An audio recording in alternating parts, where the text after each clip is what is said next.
오늘 하나님께서 주시는 말씀은 빌립보서 2장 12절에서 16절까지입니다. 빌립보서 2장 12절부터 16절입니다. 저와 번갈아 가면서 읽도록 하겠습니다. 그러므로 나의 사랑하는 자들아, 너희가 나 있을 때뿐 아니라 더욱 지금 나 없을 때도 항상 복종하여 두렵고 떨림으로 너희의 구원을 이루라.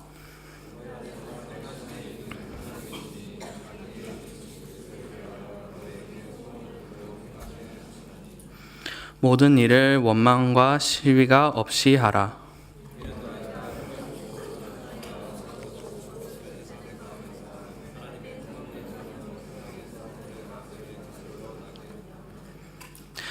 다 같이 읽겠습니다.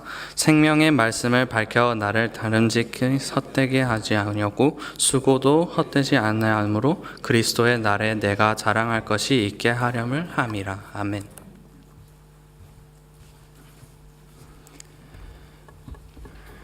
네, 어느 기독교 잡지에 나온 이야기입니다. 아프리카 오지에서 병원을 운영하고 있는 선교사님이 계셨습니다.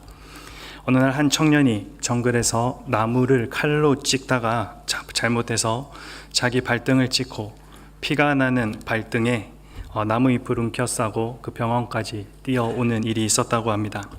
선교사님이 그 청년을 이렇게 잘 치료하고 있는데 얼마 되지 않아서 그 청년의 어머니가 병원에 들어오게 됩니다. 선교사님은 그 어머니에게 길도 없는 이 정글에서 어떻게 이곳까지 찾아왔는지 묻습니다. 그때 어머니가 이렇게 대답했다고 합니다. 아들의 핏자국을 보고 따라왔습니다. 이 선교사님에게 그 대답이 참 인상적이었다라고 합니다. 그리고 동시에 선교사님 마음속에 이런 생각이 들었다고 합니다. 그래, 맞다. 아들의 상처난 발에서 떨어진 핏자국을 보고 병원을 찾아왔던 어머니처럼 십자가에 피 흘리신 예수님의 핏자국을 보고 날마다 예수님을 따라가는 삶, 이것이 우리 그리스도인의 신앙생활이구나. 이것은 이 선교사님에게 평생 잊을 수 없는 메시지가 되었다라고 합니다. 여러분, 복음이 무엇입니까?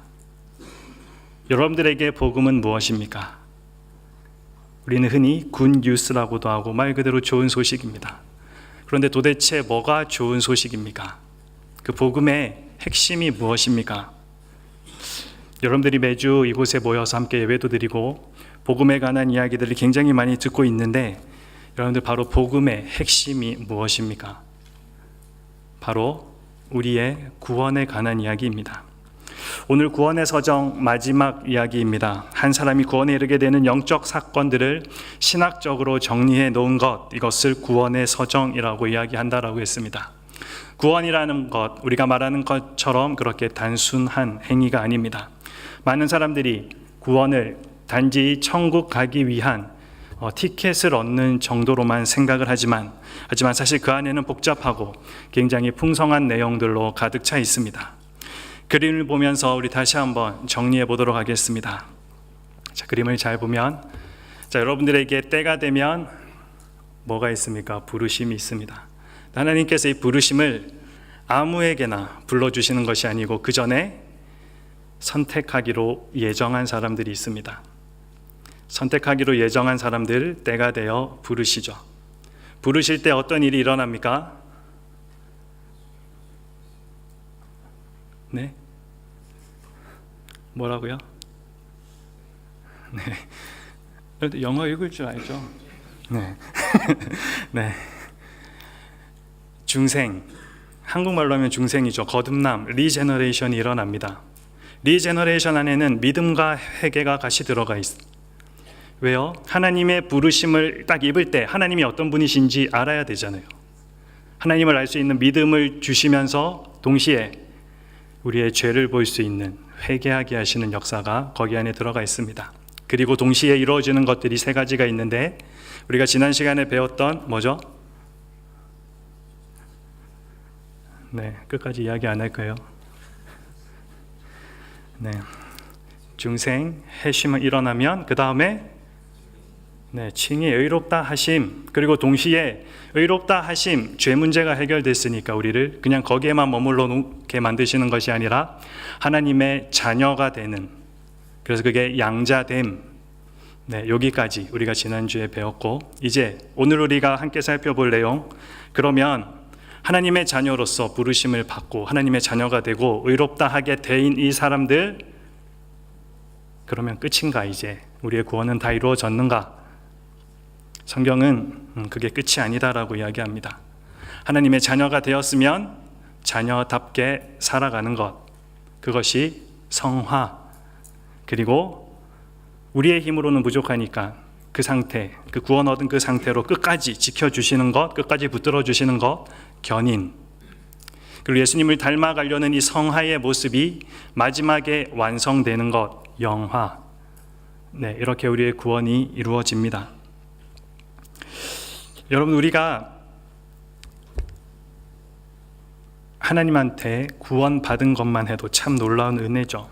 근데 여러분, 그 구원의 역사 가운데 하이라이트, 제일 중요한 것이 무엇일까요? 바로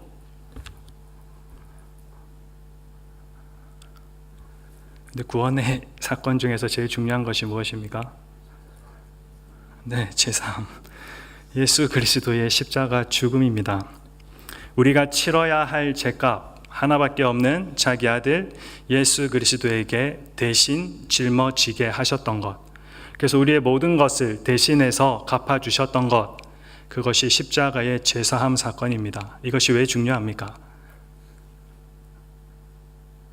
우리가 죄 문제가 해결되지 않고는 하나님과의 관계가 회복될 수 없기 때문입니다. 하나님이 가지고 계신 속성 중에 가장 큰 속성, 나는 내가 거룩하니 너희도 거룩해야 된다. 죄의 1도 볼 수 없으신 분이 하나님이십니다. 하지만 그 죄의 문제를 우리 모두에게 묻기 위해서는 여러분 모두를 다 죽여야 하기에 한 사람, 자기 아들 예수 그리스도를 십자가에 대신 달려 죽게 하심으로 모든 사람들의 죄, 하지만 여기는 하나님을 믿는 모든 사람들의 죄를 용서해 주셨습니다. 그렇기 때문에 우리가 회복될 수 있었던 것입니다. 그리고 이제 우리는 그 하나님께서 마련해 놓으신 구원 안에 살아가고 있습니다. 내가 그리스도와 함께 십자가에 못 박혔나니 그런즉 이제는 내가 사는 것이 아니고 내 안에 그리스도께서 산다. 갈라디아서 2장 20절 말씀, 너무나도 우리들에게 잘 보여주고 있는 것처럼 우리가 하나님 안에서 새로 태어나고 하나님의 자녀가 되었다 그러면 우리가 누구의 모습을 닮아가는 것이 맞습니까? 자연스럽게 하나님 아버지의 모습을 닮아가는 것이 맞습니다. 자녀는 부모를 그대로 닮게 되어 있습니다. 오늘도 여러분들 거울 보고 왔죠, 그렇죠? 여러분들 누구 많이 닮아 있습니까? 네, 여러분들 부모님, 네, 너무나도 안 닮고 싶었는데 너무나도 똑같은 모습 보면서 오늘 아침에도 다시 한번 여러분들 부모님을 원망 아니 원망을 했던 기억들이 있을 것인데, 내가 노력하지 않았지만, 내가 꼭 그렇게 하고 싶지 않았지만 자녀는 부모를 닮는 것이 너무나도 당연합니다. 그래서 여러 사람이 모인 자리에 이제 여러분들도 한 20년 안에는 다 애들이 있겠죠, 그렇죠? 자기 자녀들 데리고 친구들 만나러 갔을 때 그 자리에서 저 꼬마가 내 아이라고 소개하지 않아도 다른 사람들이 그 꼬마를 보면 여러분이 엄마이고 아빠인 것을 분명히 알게 됩니다. 왜냐하면 너무나도 자연스럽게 닮기 때문에. 우리도 마찬가지입니다. 우리가 하나님의 자녀가 되었다면, 그것이 정말 맞다고 한다면 저와 여러분은 누구를 닮아야 합니까? 하나님을 닮아 있어야 합니다. 이거는 너무나도 당연한 일입니다. 저와 여러분이 진정으로 의롭다 하심을 얻고 입양된 하나님의 자녀임을 깨달았다면 날마다 거룩함을 향한, 곧 예수님의 형상과 성품을 담기 위한 그 싸움이 있어야 하고, 우리는 그것을 성화의 삶이라고 부릅니다. 우리 안에 그런 모습들이 있어야지 우리가 당연한 모습으로 살아가고 있다는 것입니다. 이것이 그리스도인의 신앙생활의 가장 기본입니다. 복음은 절대로 재용서 받는 문제로만 끝나지가 않습니다. 죄를 이기고 살게 되어져야 비로소 복음을 정확히 아는 것입니다. 오늘 본문이 예수님을 닮아 살아가는 사람들의 삶이 어떤 것인지에 대해서 분명히 이야기해주고 있습니다. 본문 말씀 살펴보기 전에 오늘 소요리 문답이 오늘 이 사실을 어떻게 정리하고 있는지 먼저 보도록 하겠습니다. 제가 질문을 읽으면 여러분들이 답을 읽으면 좋겠습니다. 35번 질문입니다. 성화가 무엇입니까? 성화는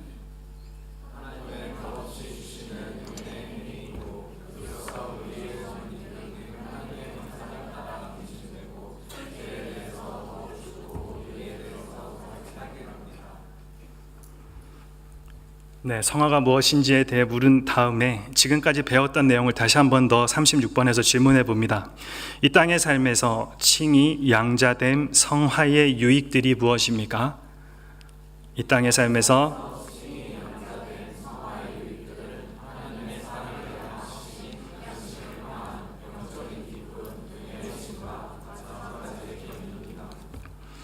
근데 기독교의 가장 기본적인 진리이자 그리고 가장 중요한 진리는 예수 그리스도를 믿음으로 구원받는다라는 것입니다. 예수님은 우리를 구원하기 위해 이 땅에 오셨습니다. 그리고 누구든지 그 예수님을 믿으면 구원 얻습니다. 성경은 이 진리를 너무나도 분명하게 기록하고 있죠. 요한복음 3장 16절과 17절 말씀에 하나님이 세상을 이처럼 사랑하사 독생자를 주셨으니 이는 그를 믿는 자마다 멸망하지 않고 영생을 얻게 하려 하심이라. 하나님이 그 아들을 세상에 보내신 것은 세상을 심판하려 하심이 아니요 그로 말미암아 세상이 구원을 받게 하려 하심이라. 이 말씀처럼 예수님은 우리의 구원자가 되십니다. 이 말씀대로 예수님을 믿으면 구원받습니다. 여러분들은 이 예수님을 믿습니까? 그리고 여러분들은 구원받았습니까? 여러분이라면 제 소망은 이 질문에 한치의 망설임도 없이 아멘으로 답할 수 있을 것이라 믿습니다. 그렇다면 좀 다른 질문을 한번 해보겠습니다. 여러분들은 구원을 이루었습니까? 여러분들 구원 이루었습니까? 아마 이 질문에는 쉽게 답을 하지 못할 것입니다. 왜냐하면 너무나도 생뚱맞아 보이는 질문이기 때문입니다. 신앙생활하면서 예수님을 믿느냐, 구원 받았느냐, 구원 확신 있느냐 이런 질문은 참 많이 받아보았는데 하지만 구원 이루었느냐라는 이 질문은 아마 여러분들이 해본 적도 없고 받아본 적도 많이 없을 것입니다. 그럴 수밖에 없습니다. 왜냐하면 구원은 우리가 받는 것이지 이루는 것이 아니기 때문입니다.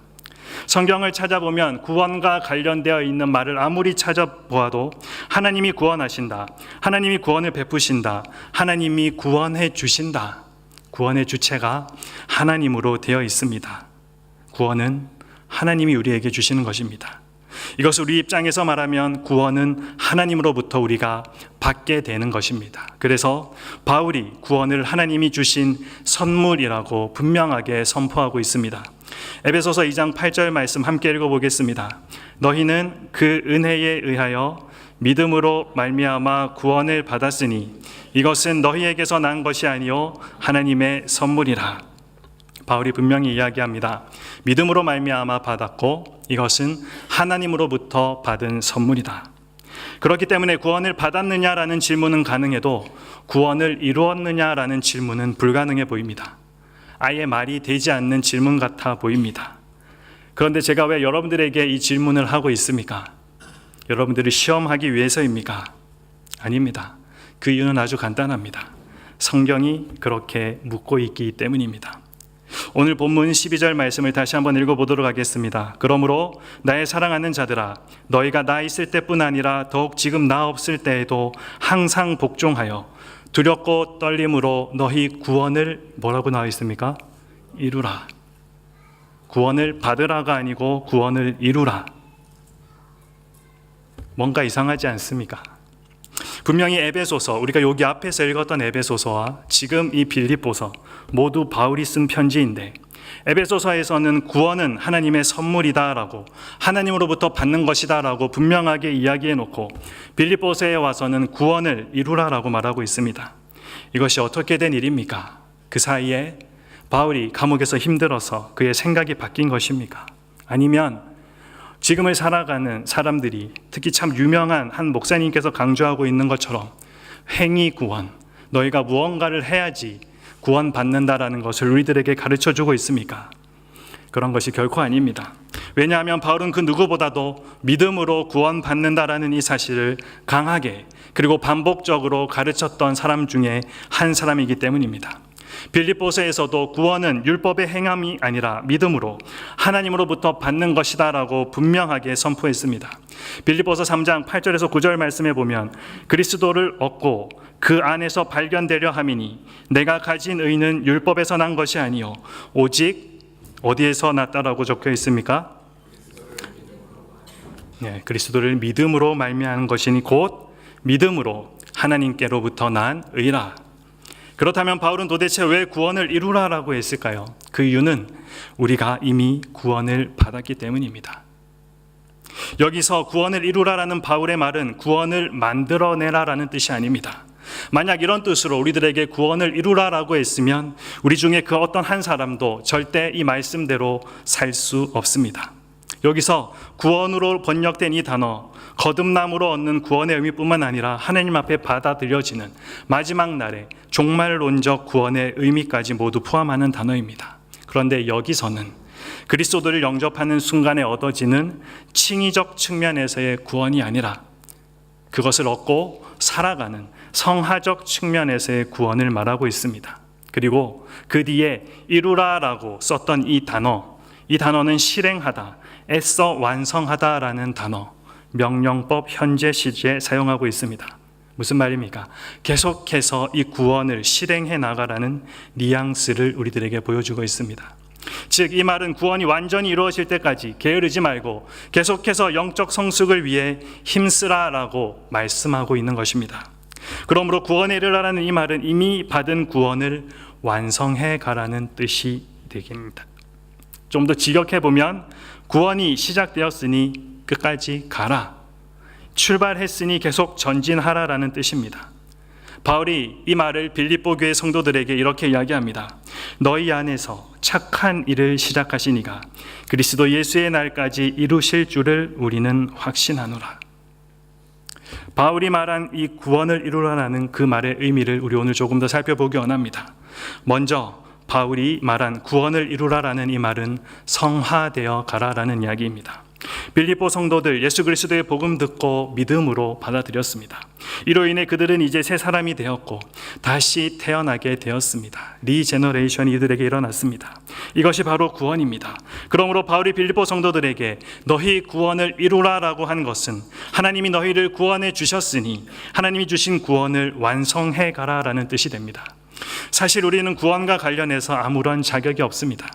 구원에 있어서는 전적으로 우리의 힘이 또 우리의 능력이 하나도 들어가지 않습니다. 그리고 우리의 힘이 있다 그래도 우리 힘으로는 결코 얻을 수 없습니다. 구원은 하나님께서 아무런 조건 없이 일방적으로 우리에게 주시는 은혜이기에 하나님이 우리에게 주시기 전까지 우리 쪽에서 구원을 받기 위해 할 수 있는 일은 아무것도 없다라는 것입니다. 우리는 하나님이 주시면 그저 받을 뿐입니다. 하지만 성화, 이것은 완전히 다릅니다. 구원이 칭의의 측면에서 단번에 단 한 번 이루어지는 사건이라면 성화는 매일 매 순간 모든 상황 속에서 구원받은 자답게 살아가는 연속적인 과정입니다. 즉 성화는 우리가 받은 구원이 완성되어 가는 과정입니다. 그리고 완전한 성화, 우리가 이것을 영화라고 이야기하는데 이 영화의 단계는 우리가 이 땅을 떠나 주님 품에 안기는 그날 이루어질 것입니다. 그러나 그때까지 우리는 끊임없이 성화를 이루어 나가야 합니다.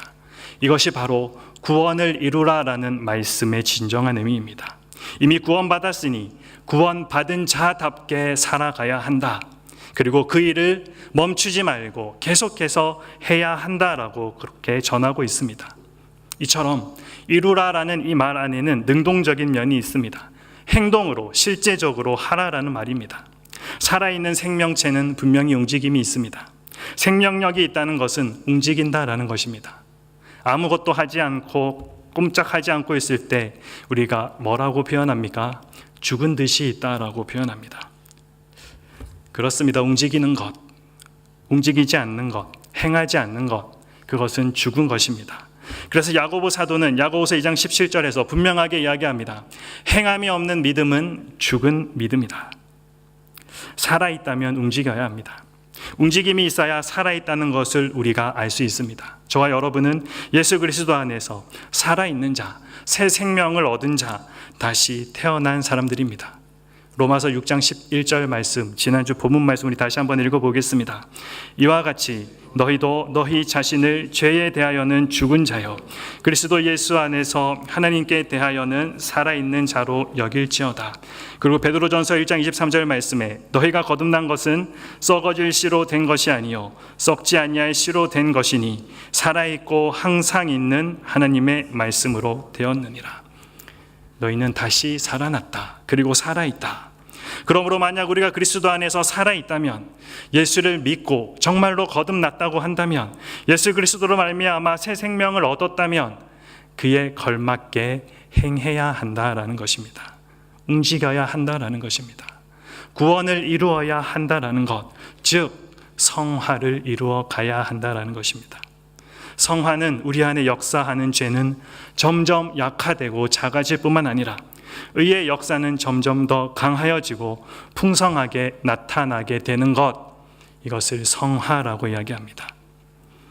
여러분, 우리가 사람 앞에서 죄 짓는 것도 참 쉽지 않은 일인데 하나님이 보시는 앞에서 우리가 어떻게 아무렇지도 않게 죄 지으면서 살아갈 수 있겠습니까? 이것이 구원을 이루라라는 바울의 첫 번째 말씀의 의미입니다. 그런데 이것을, 구원을 이루는 것, 말처럼 쉽지가 않습니다. 내 혼자의 힘으로 가능하지 않습니다. 그래서 구원을 이루라는 이 말씀의 두 번째 의미는 교회 공동체의 하나됨을 이루라라는 것입니다. 쉽게 말해서 우리 모두가 하나 되도록 힘쓰라라는 것입니다. 바울의 겉면을 좀 주의 깊게 살펴보면 좋겠습니다. 본문 12절 말씀을 다시 한번 보면 항상 복종하여 두렵고 떨림으로 너희 구원을 이루라라고 말씀하고 있습니다. 바울은 빌립보 성도들을 향해서 너의 구원을 이루라라고 말하지 않았습니다. 너희 구원을 이루라라고 이야기합니다. 여기서 우리는 우리 구원을 이루라는 그 말 속에 공동체를 향한 혹은 공동체를 위한 겉면이 담겨 있다는 것을 분명히 알 수 있습니다.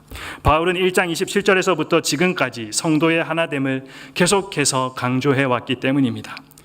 빌립보서 1장 27절 말씀에 보면 너희가 한 마음으로 서서 한 뜻으로 복음의 신앙을 위하여 협력하는 것과, 그리고 빌립보서 2장 2절에서 3절 말씀에 마음을 같이 하여 같은 사랑을 가지고 뜻을 합하여 한 마음을 품어 아무 일에든지 다툼이나 허영으로 하지 말고 오직 겸손한 마음으로 각각 자기보다 남을 낮게 여기고.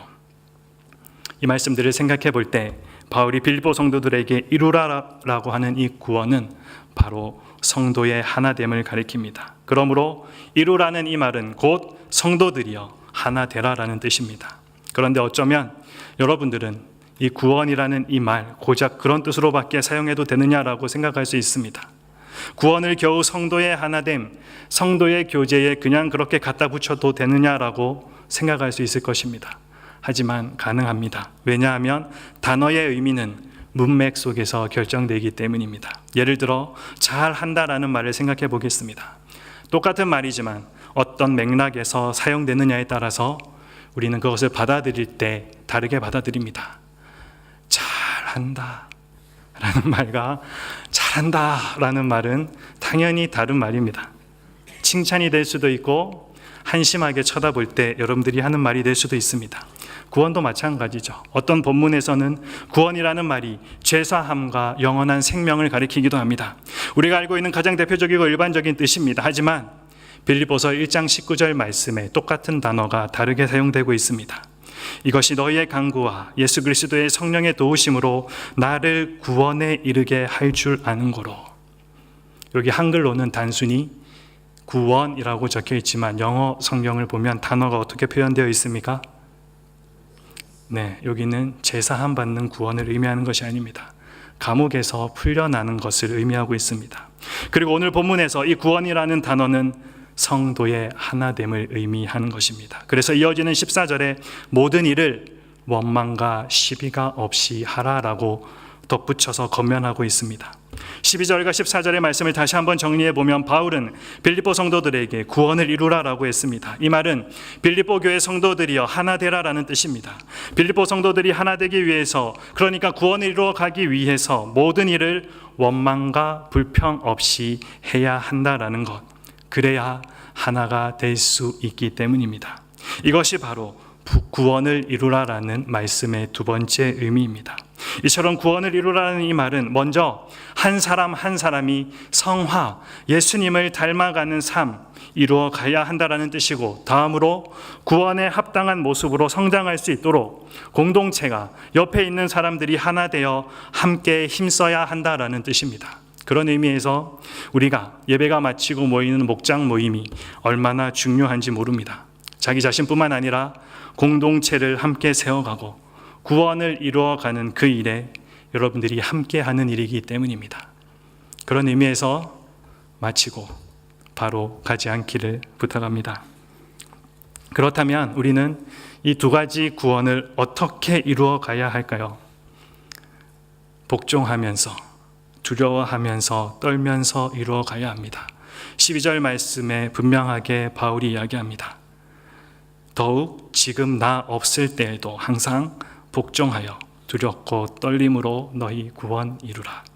여기서 바울이 말하는 복종은 하나님의 말씀에 대한 순종이고, 두렵고 떨림이란 하나님을 존중하고 그분을 경외하는 삶을 살아야 한다라고 권면합니다. 이것은 구원받은 사람이 어떤 모습으로 살아야 할지를 아주 잘 보여주고 있습니다. 여러분들은 어떤 생각할지 모르겠지만 언젠가 우리가 한 일에 대해서 평가받을 날이 분명히 있게 될 것입니다. 여러분, 마지막 날에 하나님의 최후의 심판이 우리를 기다리고 있다는 사실을 여러분들은 알고 있습니까? 고린도후서 5장 9절에서 10절 말씀에 분명히 이야기합니다. 그런즉 우리는 몸으로 있든지 떠나든지 주를 기쁘시게 하는 자가 되기를 힘쓰노라. 주를 기쁘시게 하는 자가 되기를 힘쓰는 것, 성화의 삶이죠. 그 이유가 무엇입니까? 10절 말씀에 이는 우리가 다 반드시 그리스도의 심판대 앞에 나타나게 되어 각각 선악간에 그 몸으로 행한 것을 따라 받으려 함이라. 우리 모두는 한 사람도 빠짐없이 그 심판대 앞에 서게 될 것입니다. 우리는 그때를 생각하면서 경건한 두려움을 가져야 합니다. 하나님에 대한 합당한 경외심을 나타내야 합니다. 혹시라도 우리가 넘어지지 않을까, 흔들리지 않을까 조심해야 합니다. 너무나도 달콤한 세상의 교묘함에 넘어가진 않을까, 내 안에 도사리고 있는 죄의 덫에 그냥 그렇게 넘어지진 않을까, 하나님의 거룩하신 뜻을 깨닫지 못하고 놓치지는 않을까 주의하면서 신중하게 그렇게 살아가야 한다는 것입니다. 오래 믿었다고 안심하지 마십시오. 고린도전서 10장 12절에서 이렇게 권면합니다. 그런즉 선 줄로 생각하는 자는 넘어질까 조심하라. 우리는 이 말씀을 항상 마음속에 새겨놓아야 합니다.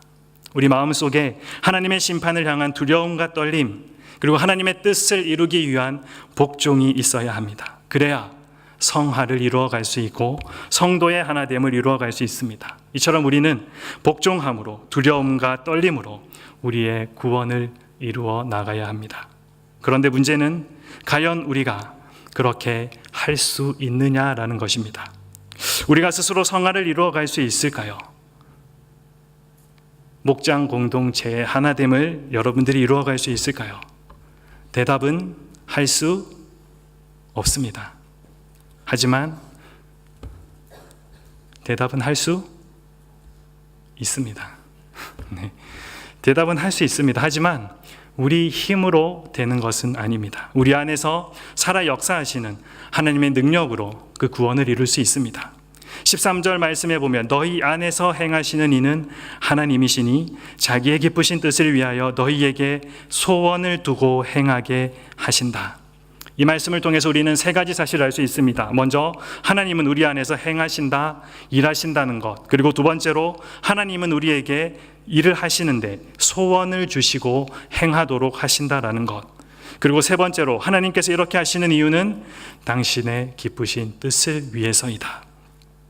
그런데 이 말씀은 우리에게 참 큰 위로가 되는 말씀입니다. 왜냐하면 우리가 어떤 것에 실패하는 경우 실패의 주된 원인은 좀처럼 우리가 마음을 강하게 먹지 못했거나 또는 마음먹은 대로 행동하지 못하는 데 있기 때문입니다. 우리가 하는 모든 일은 항상 그렇습니다. 특히 영적인 일에 있어서는 더더욱 그렇습니다. 바쁜 일상 속에서 말씀 생활, 하나님 말씀 있는 거 시작할 마음조차 내지 못하거나 마음은 있지만 항상 해야지 하면서 마음에만 계속 머물러 있는 경우들이 참 많이 있습니다. 그리고 여러분들이 마음 잡고 성경을 펴는 그 시간은 자기 위해서 제일 어려운 말씀 골라서 자장가처럼 보게 되는, 그렇게 성경을 읽으니 여러분들의 믿음이 자라지 못하고 계속해서 제자리에 머물러 있을 때가 얼마나 많이 있는지 참 모릅니다. 그런데 하나님께서는 먼저 행하시고 또 우리에게 행하도록 하신다라고 말씀하십니다. 이것이 얼마나 감사한 일입니까? 얼마나 큰 위로입니까? 나는 구원을 이룰 수도 없고 사실 이루고자 하는 마음 없고 혹 가끔씩 그런 마음이 든다 하더라도 실제 내 삶의 행동으로 옮기는 용기는 더더욱 나지도 않는데 하나님께서 먼저 역사하셔서 우리들에게 구원을 이루고자 하는 그 마음, 소원들을 두시고 또 마음 먹은 대로 행하도록 하나님께서 하신다니, 이게 얼마나 놀랍고 다행스러운 일입니까? 지금 이 시간만 해도 그렇습니다. 일주일 중에 가장 놀기 좋은 시간, 그것도 2시에서 5시까지 점심 먹고 가장 쉬기 좋은 시간에 이곳에 와서 예배 드리는 것 자체가 하나님께서 여러분의 마음 가운데 소원 두시고 그대로 행하게 하셨다라는 증거입니다. 여러분이 중고등학생도 아니고 예배 안 나온다고 부모님이 혹 뭐라고 한다고 하더라도 그냥 신경 쓰지 않아도 되고, 또 예배 1번, 2번 빠진다고 사실 무슨 큰일 나는 것도 아닙니다. 교회 안 나와도 돈 많이 벌 수 있습니다. 하지만 그럼에도 불구하고 여러분들이 이 자리에 있는 이유, 그 이유가 무엇입니까? 제 설교가 너무 좋아서 여러분들이 사모하는 마음으로 그렇게 나오는 것입니까? 당연히 아니죠. 하나님께서 먼저 행하시고 여러분들에게 소원을 두고 행하셨기 때문에, 그래서 여러분들이 이 자리에서 예배 드리고 있는 것입니다. 이 예배의 자리는 내가 나온 것 같은데 사실 하나님께서 여러분들에게 초대장 주시지 않으면 이 자리에 올 사람 아무도 없습니다. 하나님께서 이미 여러분들 마음에 행하신 일 때문에 여러분들이 지금 이 자리에 와 있는 것입니다. 그러므로 우리가 구원을 이루고자 하는 마음을 품고 의지를 불태우고 힘써 그 일을 행할 수 있는 근본적인 이유는 하나님께서 먼저 그 일을 시작하셨기 때문에, 이것은 너무나도 중요한 진리입니다. 만약 하나님께서 우리 안에서 먼저 역사하지 않으셨다면 구원을 이루기 위한 우리의 모든 노력은 고작 인간적인 수준에 그렇게 그치고 말 것입니다. 내 인내심 하나 더 훈련한 것, 그리고 예의 범절 갖추는 정도에 머물고 말 것입니다. 하지만 하나님께서 먼저 행하시고 또 우리에게 행하도록 하시기 때문에 우리가 구원을 이루기 위해서 하는 모든 노력은 하나님의 은혜가 되고 역사가 됩니다. 육체적인 일이 아니라 영적인 일이 된다라는 것입니다. 그런데 이 말씀을 다시 한번 뒤집어 생각해 보면 하나님께서 우리 안에서 먼저 행하시고 또 우리에게 그렇게 행하도록 하시는데도 불구하고 우리가 구원을 이루기에 아무 생각 없이 아무런 노력도 하지 않는다면 이것은 하나님의 은혜를 저버리는 일이 되고 하나님의 기쁘신 뜻을 가로막고 있는 모습이 될 수도 있습니다. 그러므로 진실로 정말로 여러분들이 예수님을 믿는 사람이라고 한다면, 정말로 그 안에 여러분의 참 생명이 있다면 구원을 이루기 위해 힘써야 합니다. 교만하고 으스대고 정말 그냥 우쭐거리고 폰만 잡는 것이 아니라 겸손하고 낮은 마음으로, 그러나 치열하고 철저하게 힘써야 합니다. 한마디로 원망과 시비가 없이 해야 한다라는 것, 우리는 구원을 이루기 위해 그렇게 힘써야 합니다. 그런데 이것이 말처럼 쉬운 일은 아니죠. 많은 그리스도인들이 내가 하나님 사랑하고 예수님을 정말 믿는 것 같은데 왜 내 삶은 변하지 않는가라고 참 심각하게 고민하는 친구들을 많이 만나게 됩니다. 그런데 이것이 바로 이 땅 가운데 하나님의 자녀들이 처해 있는 상황입니다.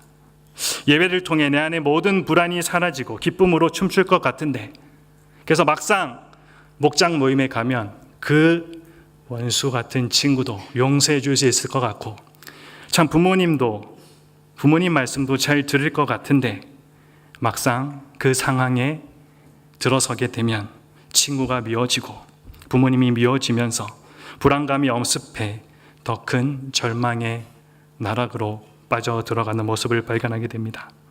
이것은 본질적인 변화에 대한 말씀을 삶의 변화에 대한 말씀과 혼동하여서 생긴 오해입니다.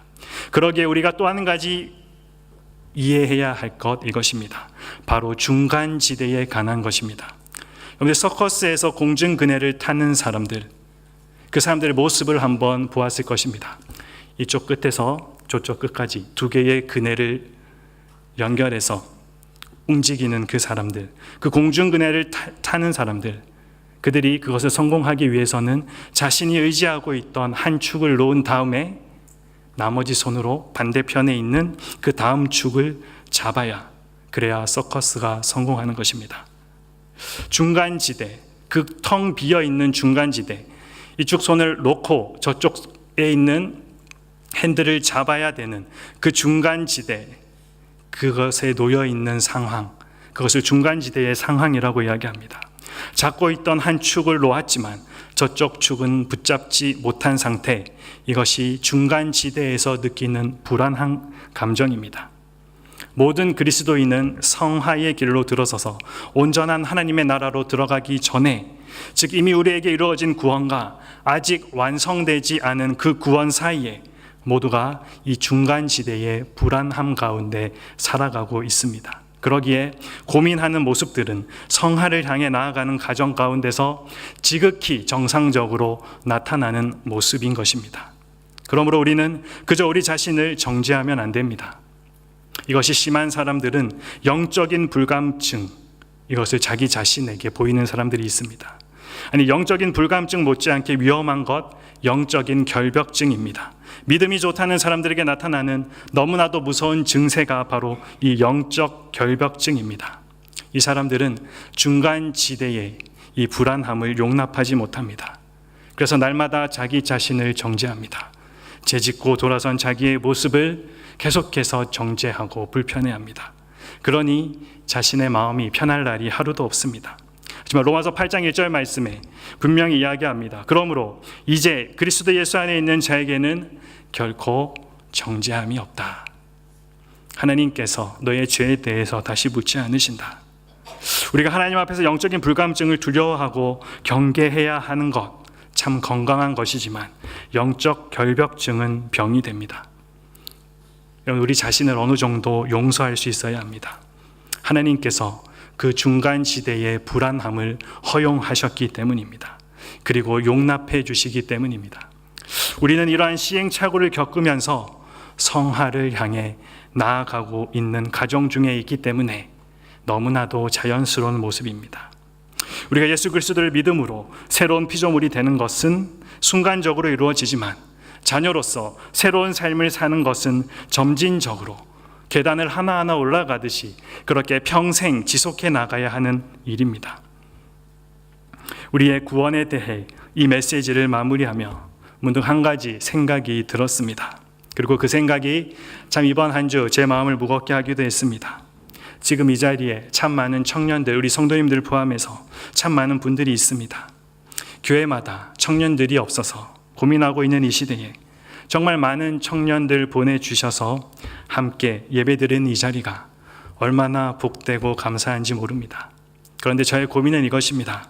만약에 우리 모두가 지금 이 순간 혹 어떤 일로 죽게 된다면 여기에 있는 사람들 중에 정말로 천국으로 올라가 말로 다 할 수 없는 구원의 영광에 참여할 사람 대부분이겠지만, 하지만 정말 그러지 않았으면 좋겠지만, 또 어떤 이들은 하나님의 은혜가 거두어진 하나님의 심판에 의해 지옥으로 보내질 사람도 있을 것입니다.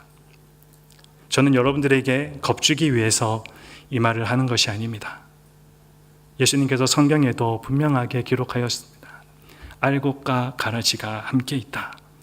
나더러 주여 주여 하는 자마다 천국에 다 들어갈 것이 아니고 하나님의 뜻대로 행하는 자라야 들어가게 될 것이다.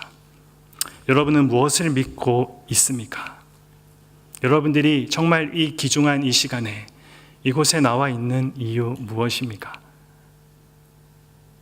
오늘 말씀 여러분이 정말 잘 기억했으면 좋겠습니다. 이 세상이 살아가는 방식, 그들의 가치관은 하나님의 말씀과 늘 충돌합니다. 하지만 여러분들이 꼭 기억해야 될 것, 기독교는 문화적인 것이 아닙니다. 기독교는 단지 여러분들의 삶의 작은 부분을 그냥 그렇게 차지하는 어떤 것이 아닙니다. 그리고 기독교는 여러분들이 단지 일요일에 하는 어떤 일 같은 것이 아닙니다. 기독교는 여러분들이 6일 동안 세상과 다를 바 없이 그냥 그렇게 살다가 일요일에 한번 교회에 나와주는 그 정도 수준이 아닙니다. 만약 여러분들이 생각하는 기독교가, 그리고 여러분들이 가지고 있는 그것이, 신앙이 바로 이런 것이라면 미안하지만 여러분들은 기독교 신앙을 갖고 있지 않은 것입니다. 진짜 신앙에는 반드시 삶의 열매가 나타나야 합니다. 우리 마태복음 말씀 함께 읽어보겠습니다. 좋은 나무가 열매를 맺을 수 없고 못된 나무가 아름다운 열매를 맺을 수 없느니라. 아름다운 열매를 맺지 아니하는 나무마다 찍혀 불에 던지느니라. 이러므로 그들의 열매로 그들을 알리라. 예수님께서 분명하게 말씀하셨습니다. 그리고 다른 비유에서 내가 포도나무요 너희는 가지이다. 여러분들이 예수님께 붙어 있다면 여러분들의 삶 가운데 열매가 나타나야 합니다. 여러분은 자기 자신이 그리스도인이라는 것 어떻게 알 수 있습니까? 여러분이 진실로 예수님께 나아왔다는 것 여러분은 어떻게 알 수 있습니까? 여러분이 만일 지금 죽는다면 천국에 가서 하나님의 그 보좌 앞에 당당히 설 것이라는 것 어떻게 알 수 있습니까? 들은 것은 있어서 은혜로 가능합니다 라고 말할 수도 있을 것입니다. 네, 맞습니다. 오직 은혜로 그렇게 할 수 있습니다. 우리는 행위로 무언가 해서 구원받을 수 없습니다. 우리는 오직 은혜로 구원받습니다. 우리는 복음의 약속들을 믿음으로써 구원받습니다. 이것이 진리입니다. 하지만 여러분들이 반드시 기억해야 할 것이 하나 더 있는데, 이 은혜는 굉장히 강력한 것인데 여러분들에게 이 은혜를 주셔서 회개하게 하시고 믿게 하신 분은 한 번으로 끝나는 것이 아니라 우리에게 지속적으로 회개하도록 하는 은혜와 지속적으로 믿도록 하는 은혜도 주신다라는 것입니다. 여러분에게 은혜를 주셔서 의롭다고 칭함을 받게 하신 분은 또한 여러분이 거룩해져 가는 그 성화의 삶을 살아갈 수 있도록 또한 은혜를 주십니다. 그리하여 여러분을 그 거룩함 속에서 하나님의 자녀답게 그렇게 살아가게 하시는 것입니다. 그 이유가 무엇입니까? 오늘 본문 15절, 16절 말씀 함께 읽어보겠습니다. 이는 너희가 흠이 없고 순전하여 어그러지고 거스르는 세대 가운데서 하나님의 흠없는 자녀로 세상에서 그들 가운데 빛들로 나타내며 생명의 말씀을 밝혀 나의 다름질이 헛되지 아니하고 수고도 헛되지 아니하므로 그리스도의 날에 내가 자랑할 것이 있게 하려 함이라. 어그러지고 거스르는 세대, 하나님이 원래 창조의 목적에서 정말로 많이 벗어나 있는 이 시대 가운데 저와 여러분을 생명의 말씀을 밝히는 세상의 빛으로 부르셨습니다. 그러므로 우리는 마땅히 세상을 비추는 빛의 삶을 살아가야 하는 것입니다. 의롭게 되고 성령님이 여러분과 함께 하시는 것으로 만족하면 안 됩니다. 주님을 바라보십시오.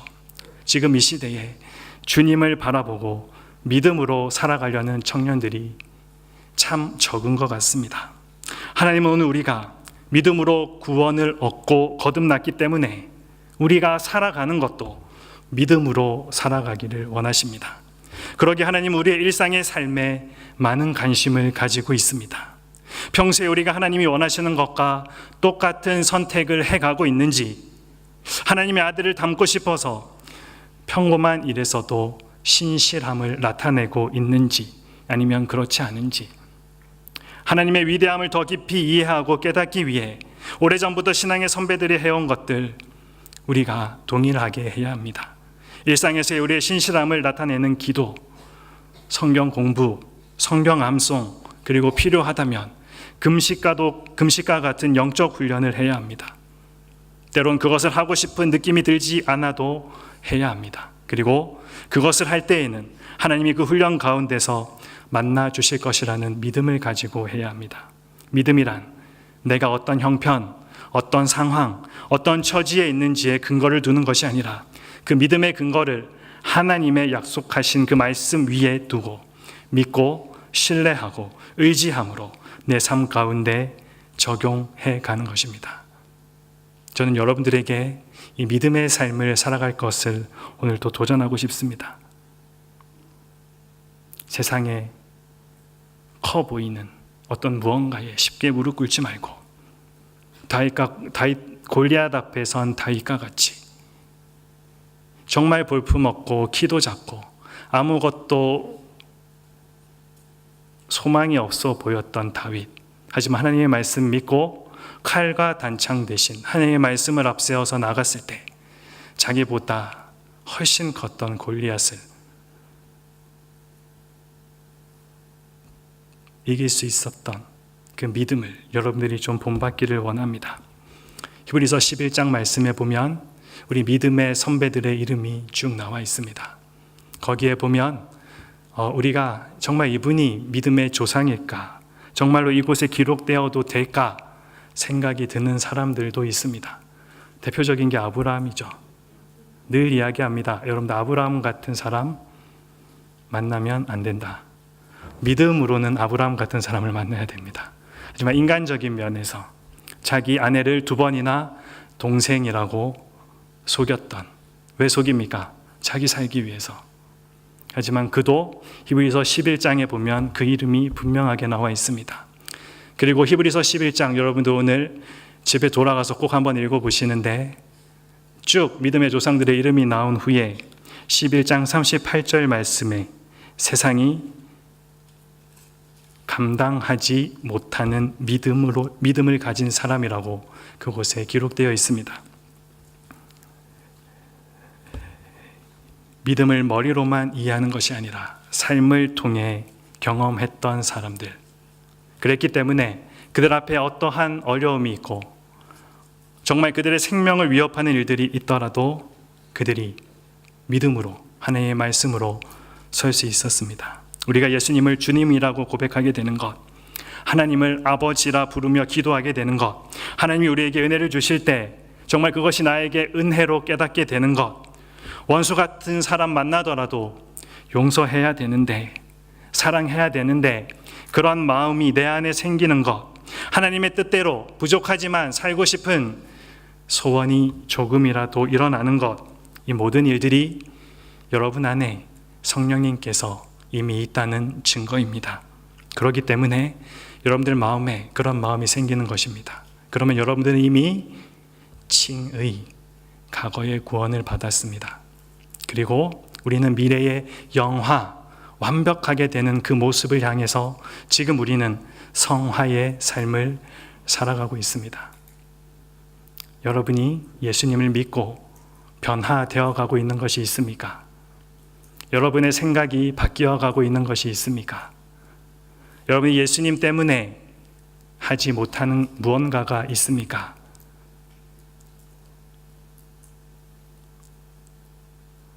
오늘 여러분들이 정말 진심으로 또 심각하게 여러분들의 모습을 한번 돌아보았으면 좋겠습니다.